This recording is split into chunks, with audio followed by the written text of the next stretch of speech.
Nellore VRC ground లో నిర్వహించిన ఉచిత సైకిళ్ల పంపిణీ కార్యక్రమం జాతరను తలపించింది. నెల్లూరు నగర, రూరల్ నియోజకవర్గాల ప్రభుత్వ ఉన్నత పాఠశాలల్లో చదువుతున్న 7,000 మంది విద్యార్థులకు మంత్రి నారాయణ కుటుంబం సొంత నిధులతో ఉచితంగా సైకిళ్లు పంపిణీ చేసింది. వేలాది మంది విద్యార్థులు తల్లిదండ్రులతో కలిసి కార్యక్రమానికి తరలిరావడంతో వీఆర్సీ గ్రౌండ్, ట్రంక్ రోడ్డు ప్రాంతం జనసంద్రమైంది. థాంక్యూ నారాయణ్ సార్ అంటూ విద్యార్థులు నినాదాలు చేస్తూ ఆనందంగా వ్యక్తం చేశారు. ట్యూషన్ స్టార్ట్ చేసింది కూడా పూరిగుడిసెలోనే. ఎంఎస్సి కంప్లీట్ చేసి ఇదే స్కూల్లో చదివా, ఇదే కాలేజీలో చదివా. పూరిగుడిసెలోనే ట్యూషన్లు స్టార్ట్ చేసి 5 మందితో. అయితే దానికి ముందు మా తల్లిగారు, మా ఫాదర్ ఒక ప్రైవేట్ బస్ కండక్టర్, ఆర్టీసీ కాదు. ఆయన చదివింది 8వ తరగతి. మా మదర్ ఏనుముద్ర, ఆమె చదువుకోవాలా. కానీ మేము సాయంకాలం చదువుకుంటుంటే అక్కడ కూర్చునేది. మాకేం తెలీదు. ఉదయం చదువుకుంటుంటే అక్కడ కూర్చునేది, నాకేం తెలీదు. మేమేం చదువుతున్నా నాకు తెలీదు. కానీ ఆమె రెగ్యులర్గా మాతో కూర్చోబెట్టి కష్టపడి చదివాం. ఆ చదవటంలో కూడా ఇదే స్కూల్లో చదివింది. చదువుని గురించి 9వ తరగతి దాకా ఎవరు అంటే స్కూల్లో చదివే. ఆ రోజుల్లో 9వ తరగతి తర్వాత ఒక మంచి టీచర్ నాకు దొరికారు, నారాయణమూర్తి గారని. ఒక మంచి టీచర్, ట్యూషన్ మాస్టర్. ఇక్కడ లక్ష్మీ ఫ్యాన్సీ స్టోర్ ఉండేది ఎదురుగా.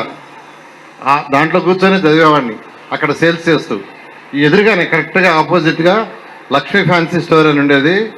అక్కడే కూర్చొని అక్కడే చదివేవాడిని, సేల్స్ చేస్తూ. అలా యాక్చువల్గా జీవితంలో బాగా చదవబట్టి ఈరోజు ఈ స్టేజ్కి వచ్చా. పిల్లలందరికీ చెప్తున్నాను, ఇదే స్కూల్లో నేను 10th క్లాస్ చదివినప్పుడు ఫెయిల్ అయ్యాను. ఈ స్కూల్లో 10th ఫెయిల్ అయ్యా. అయితే ప్రభుత్వం మళ్ళీ 2 గ్రేస్ మార్కులు ఇస్తే మళ్ళీ 3 నెలల్లో పాస్ అయ్యా. ఆ తర్వాత ఇదే కాలేజీ ఇక్కడ ఇంటర్మీడియట్ 2 years చదివా. అయితే ఫెయిల్ అయిన తర్వాత రియలైజ్ అయ్యా, నా ఫ్రెండ్స్ అందరూ ముందుకు పోవటం, నేను వెనక్కి రావటం. అయితే అదృష్టవశాత్తు ఆ 2 మార్కులతో ముందుకు పోయిన తర్వాత నాలో పట్టుదల పెరిగి చదివా. ఇదే కాలేజీలో 3 సంవత్సరాలు డిగ్రీ చదివాను. 3 సంవత్సరాలు university first. MSc SC university 2 సంవత్సరాలు యూనివర్సిటీ ఫస్ట్. ఒక ఫెయిల్ అయిన స్టూడెంటు మళ్ళా యూనివర్సిటీ ఫస్ట్ ఇక్కడ 3 ఏళ్ళు అక్కడ 2 ఏళ్ళు అయ్యానంటే దానికి కారణం ఏంటంటే విద్య ఇచ్చిన టీచర్. నాకు నారాయణమూర్తి గారు అనేవారు బేసిక్ ఇచ్చారు. అంటే మనకు ఎవరైతే తెలిసేసారో వాళ్ళని మనం చెప్పుకోవాలి. అందుకే ప్రతి టీచర్లకి నేను చెప్పేది ఏంటంటే పిల్లలకి బేసిక్ కాన్సెప్ట్స్ ఇవ్వండి అని. ఇలా అంచెలంచెలుగా ఎదగటం. ఇదే కాలేజీలో 1979 సెప్టెంబర్లో ఎంఎస్సి పాస్ అయ్యి ఎంఎస్సి ఎగ్జామ్స్ రాశా ఎస్ యూనివర్సిటీలో. నేరుగా ఈ కాలేజీకి వచ్చా. రామసుబ్రహ్మణ్యం అని అప్పుడు ఇన్ఛార్జ్ ఉండేవారు, ఆయన్ని కలిసా. సార్ ఇక్కడ పార్ట్ టైం పోస్ట్ ఉందంట, నేను చేస్తానన్నా. ఆయన వెంటనే క్లాసుకు పోతా ఉన్నాడు. అప్పుడు ఈ కాలేజీలో మార్నింగ్ ఉండేది, మధ్యాహ్నం ఉండేది, సాయంకాలం ఉండేది. క్లాసుకు పోతావా అన్నాడు. పోతాను సార్ అన్న. డిగ్రీ ఫైనల్ ఇయర్ ఇచ్చి క్లాసుకు పొమ్మన్నారు. గంటకి 4 రూపాయలు, గంటకి జీతం, గంట టీచ్ చేస్తే 4 రూపాయలు. మొదటి 3 నెలలు నాకు 120 రూపాయలు వచ్చినాయి, తీసుకోవాలా. ఇంటికాడ ట్యూషన్ స్టార్ట్ చేసి 5 మందితో. 5 మంది అంచెలంచెలుగా నాకు 2-3 నెలల్లోనే 100 అయిపోయారు. ఇదే కాలేజీలో పార్ట్ టైం 1 year చేశాను. వాళ్ళు నాకు ఫుల్ టైం పర్మనెంట్ చేశారు, గవర్నమెంట్ జాబ్ ఇచ్చారు. మేనేజ్మెంటు నాకు యాక్చువల్గా full time post permanent job ఇచ్చారు. 5 men కమిటీ యూనివర్సిటీలో చేసి మళ్ళా 1 year చేశా. I resign. ఉద్యోగానికి రిజైన్ చేస్తుంటే మేనేజ్మెంట్ ఆనం భక్తవత్సడి గారు ఒప్పుకోవాలా. అప్పుడు ఆయన ప్రెసిడెంట్. నువ్వేం పిచ్చోడుకున్నట్టుండవు, గవర్నమెంట్ జాబ్ ఏం చదువుకునేదంటే నా మీద నాకు నమ్మకం ఉంది సార్, నేను రిజైన్ చేస్తున్నాను. వేరే వాళ్ళకి ఉద్యోగం ఇవ్వమంటే లేదు 5 సంవత్సరాలు లాస్ ఆఫ్ పే మీద నీకు ఇస్తున్నాం, పోయి చేసుకొని ఇచ్చారు. ఇదంతా ఎందుకు చెప్తున్నానంటే ఏదైనా కష్టం, హార్డ్ వర్క్.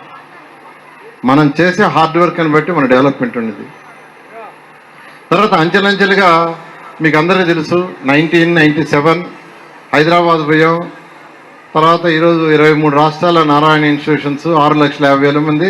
అన్నిటికంటే సాటిస్ఫాక్షన్ ఇచ్చేది 60,000 మంది ఎంప్లాయీస్ ఈరోజు నారాయణ గ్రూప్లో 1వ తేదీ జీతం తీసుకుంటున్నారు, పిఎఫ్ ఈఎస్ఐ కట్టి. అది నాకు ఎంతో సాటిస్ఫాక్షన్. ఎందుకు చెప్తున్నానంటే తల్లిదండ్రులు అందరూ మీకు అందరూ చెప్తున్నా, మీ ఆస్తిపాస్తి ఏంటంటే మీ పిల్లల చదువే. మీ పిల్లల చదువే మీకు ఆస్తి. మా అమ్మగారు నన్ను చక్కగా చదివించబట్టి ఆమెకి చదువు రాకపోయినా ఆరు కూడా తెలియకపోయినా రాయటం, ఏబిసిడీలు తెలియకపోయినా పక్కన కూర్చున్నది.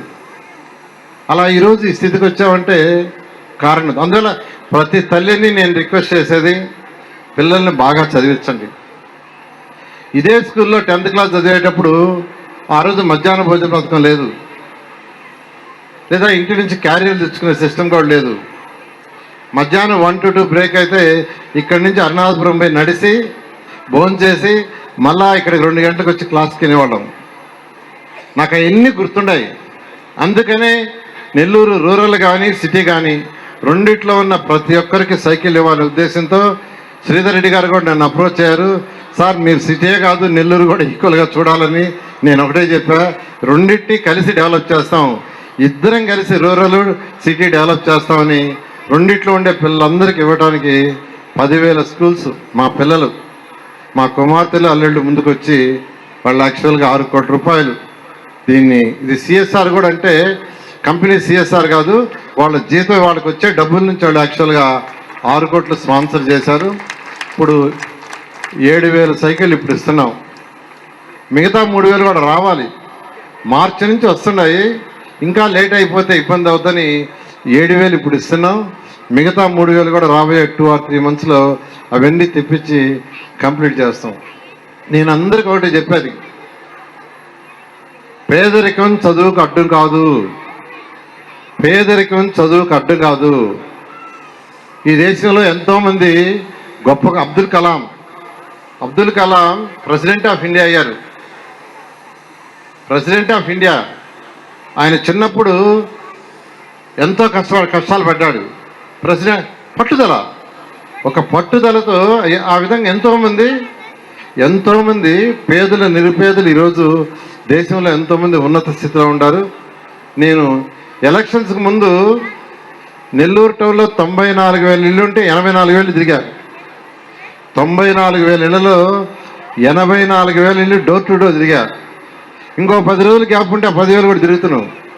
ఈ తిరిగినప్పుడు సర్రేపల్లి కాలకట్ట, పెన్నా కట్ట, జాఫర్ కట్ట, స్లమ్ ఏరియాస్లో వాళ్ళ జీవనాన్ని చూశారు. ఆ తల్లిదండ్రుల యొక్క జీవనం, ఆ పిల్లలు అంటే ఆ బీడీలు చుట్టుకునేవాళ్ళు తల్లులు, చుట్టలు చుట్టుకునే తల్లులు, వాళ్ళ ఆదాయం రోజుకి ఎంత వస్తుందంటే 50 రూపాయలు 75 రూపాయలు.